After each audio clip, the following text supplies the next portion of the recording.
Good morning to all. आज हम लोग डिस्कस करेंगे चैप्टर सॉलिड स्टेट से types of primitive unit cells के बारे में। तो 7 टाइप्स होते हैं प्रिमिटिव यूनिट सेल्स के, और ये 7 टाइप हैं cubic, tetragonal, orthorhombic, rhombohedral, hexagonal, monoclinic and triclinic. ये 7 टाइप्स कौन कौन से हैं, इसको याद रखने के लिए बहुत सारे लोग अपने हिसाब से कुछ ना कुछ तरीका अपनाते हैं। एक तरीका मैंने भी अपनाया, हो सकता है ये आपको भी पसंद आए। ये है केमिस्ट्री तो ऑब्वियसली रीच होगा, मेहनत और ट्राई करें। केमिस्ट्री तो ऑब्वियसली रीच होगा, मेहनत और ट्राई करें। तो इसके लिए हम जो सबसे पहले केमिस्ट्री, इसका फर्स्ट जो लेटर है सी से क्यूबिक, उसी तरह सभी के लिए फर्स्ट लेटर से जो नाम है यूनिट सेल का वो लिखा गया है। टी से टेट्रागोनल, ओ से ऑर्थोरोम्बिक, आर से रोम्बोहेड्रल, एच से हेक्सागोनल, एम से मोनोक्लिनिक, और टी से, इसको आप टी आर भी लिख सकते हैं बिकॉज इससे पहले एक बार यहाँ टी आया है, कन्फ्यूजन नहीं हो इसलिए टी आर भी लिख सकते हैं, और ये टी आर से ट्राइक्लिनिक। तो इस तरह टोटल 7 प्रिमिटिव यूनिट सेल मिल जाएंगे। अब बात करते हैं ये जो 7 primitive unit cells and their possible variations as centred unit cell के बारे में। तो प्रिमिटिव यूनिट सेल में जो भी कंस्टिट्यूएंट पार्टिकल्स होते हैं वो सिर्फ और सिर्फ कॉर्नर पोजीशन पर ही होते हैं, जबकि सेंटर्ड यूनिट सेल में कॉर्नर पोजीशन के साथ साथ पार्टिकल्स दूसरे पोजीशन पर भी रहते हैं। Is it clear?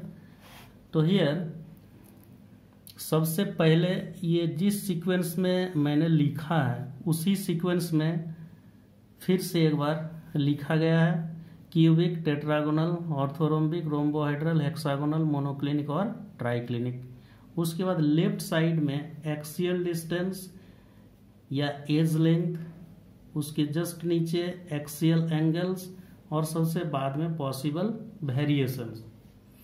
तो यहाँ पर सबसे पहले एक्सियल डिस्टेंस या एज लेंथ की बात करते हैं। तो एज लेंथ हम लोग ए बी सी लेते हैं।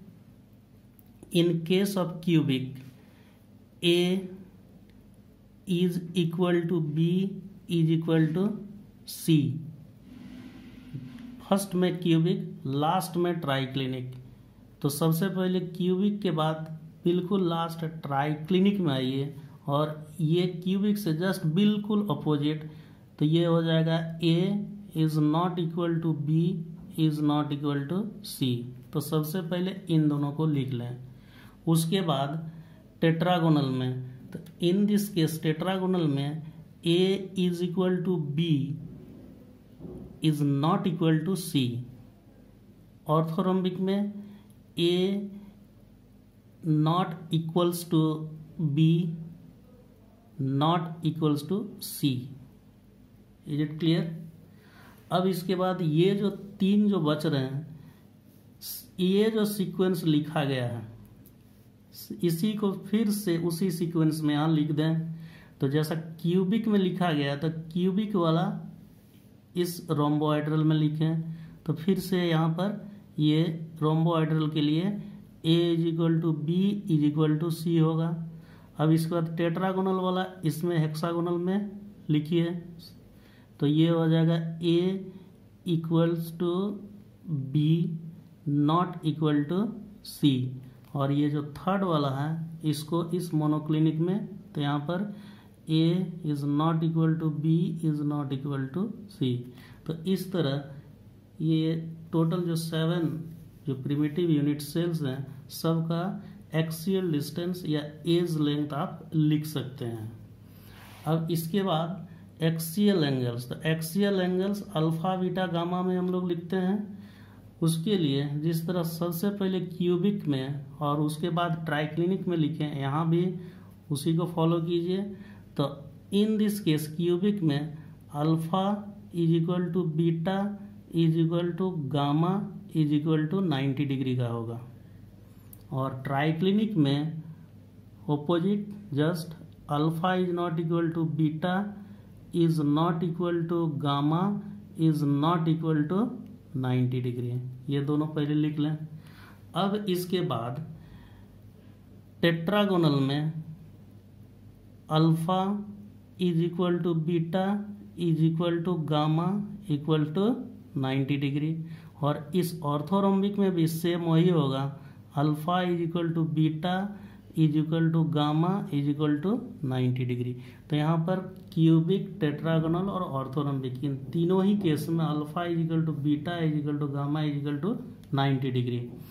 ये रोम्बोहेड्रल के केस में alpha is equal to beta is equal to gamma तो होगा but not equal to 90 degree. यहाँ पर देखिए अंतर आ गया, ठीक है। इसके बाद हेक्सागोनल में alpha is equal to beta is equal to 90 degree and gamma is equal to 120 degree. और इस मोनोक्लिनिक के केस में alpha is equal to gamma is equal to 90 degree and beta is not equal to 120 degree. तो इस तरीका से आप axial angle सबका लिख सकते हैं। अब ये जो possible variations as centred unit cell जो है इसमें आइए, तो ये जितने भी हैं सब के सब तो प्रिमिटिव हैं। तो जब सब के सब प्रिमिटिव हैं तो इसके लिए प्रिमिटिव के लिए सपोज मान लीजिए शॉर्ट में पी आर, ये प्रिमिटिव है, ये भी प्रिमिटिव के लिए पी आर, सभी में प्रिमिटिव आप पी आर शॉर्ट में यहाँ पर लिख दें। ये 7 टाइप्स ऑफ प्रिमिटिव तो हैं ही। अब इसके बाद जो सेंटर्ड यूनिट सेल आता है, ये सेंटर्ड यूनिट सेल में हम लोग देखते हैं कि 3 तरह के, जिसमें कि बॉडी सेंटर्ड, फेस सेंटर्ड और एंड सेंटर्ड होता है। तो सबसे पहले बॉडी सेंटर के केस में आइए, इसमें ध्यान रखिएगा ये जो फर्स्ट तीनों हैं क्यूबिक, टेट्रागोनल और ऑर्थोरम्बिक, सिर्फ यही तीनों बॉडी सेंटर्ड होता है, बाकी इधर ये चारों बॉडी सेंटर नहीं होता है। तो बॉडी सेंटर के लिए BC शॉर्ट में, तो इसके लिए भी BC और इस ऑर्थोरोम्बिक के लिए भी BC, और ये नहीं होगा, ये भी नहीं होगा, ये भी नहीं होगा, ये चारों बॉडी सेंटर में नहीं होगा। और नेक्स्ट जो है that is the face centre. Face centre के लिए सिर्फ इन जो 7 जो दिया हुआ है इसमें से सिर्फ 2 ही होता है फेस सेंटर, जिसमें कि ये क्यूबिक फर्स्ट वाला, तो इसके लिए फेस सेंटर के लिए FC शॉर्ट में सपोज लिखते हैं। सेकेंड में ये नहीं होगा फेस सेंटर, जबकि ये ऑर्थोरोम्बिक जो होता है ये फेस सेंटर होता है। और जिस तरह ये चारों बॉडी सेंटर नहीं होता, उसी तरह ये फेस सेंटर में भी ये नहीं होगा। Is it clear? अब जो एक लास्ट जो बच रहा है that is the end centre. And centre के लिए यहाँ पर एक आसान तरीका आप ये कर सकते हैं कि फेस सेंटर, इसमें जो दिया गया फेस सेंटर, उसके बाद एक गैप, फिर उसके बाद फेस सेंटर, फिर पूरा का पूरा गैप। तो लास्ट में फेस सेंटर आप लिखे हैं ऑर्थोरोम्बिक में, इसी ऑर्थोरोम्बिक में जहाँ लास्ट में ये सेकेंड टाइम, ये फर्स्ट टाइम या सेकेंड टाइम, ये लास्ट इसमें, तो इसी कॉलम में ऑर्थोरोम्बिक वाला में ही आप एंड सेंटर लिखिए। Suppose EC, it represent the end centre. अब इसमें देखिए ये क्यूबिक नहीं होगा, ये टेट्रागोनल में भी नहीं होगा एंड सेंटर, तो फर्स्ट सेकेंड 2 गैप उसके बाद है, तो अब इसमें भी फर्स्ट सेकेंड ये 2 गैप, उसके बाद यहाँ पर and centre. Is it clear? और ये लास्ट ये एंड सेंटर में नहीं होगा। तो इस तरह आप पॉसिबल क्या क्या वेरिएशन हो सकता है आप उसको लिख सकते हैं। हम लोग जानते हैं कि क्रिस्टल लैटिस के बारे में। Crystal lattice it is the regular 3 dimensional arrangements of points in space and there are only 14 possible 3 dimensional lattices, जो कि ब्रेवियस लैटिस कहलाता है। अब यहाँ देखिए ये टोटल 7 8, 9, 10, 11, 12, 13, 14, 14 आ गया. So here these are the unit cells of 14 types of Bravais lattices. ये is it clear to you? उम्मीद है आज का ये डिस्कशन आप सबों को अच्छा लगा होगा. आगे भी और डिस्कशन होगा. Okay, thank you, take care, have a good day.